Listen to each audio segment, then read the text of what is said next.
রব্বানা যালামনা বলেন রব্বানা যালামনা আনফুসানা ওয়া ইল্লাম তাগফির লানা ওয়া তারহামনা লানাকুনান্না মিনাল খাসিরিন বলে বলে মসজিদে কেঁদেছো, আসরের নামাজ পড়ে কেঁদেছো, যোহরের নামাজ পড়ে কেঁদেছো, মাগরিবের পড়ে কেঁদেছো, এশার নামাজ পড়ে কেঁদেছো। এ বান্দা, নামাজের মুসল্লা যখন বসে যাও, আমি আল্লাহকে তোমরা বারবার বল, আল্লাহ আমার গুনাহ মাফ করে দাও। তারপরও আমি তোমাদের গুনাহ মাফ করে নিই।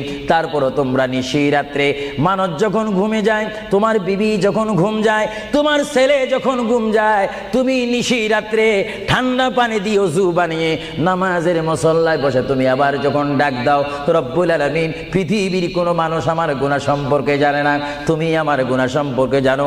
আমি এমন গুনাহ করেছি আমার বিবি জানে না, বিবি গুনাহ করেছে আমি জানি না। আল্লাহ তুমি সব কিচ্ছু জানো, হে আমার প্রভু তুমি আমাকে মাফ করে দাও। আমার আল্লাহ বলে, তারপরও যদি তোমাদেরকে আমি মাফ না করি, তারপরও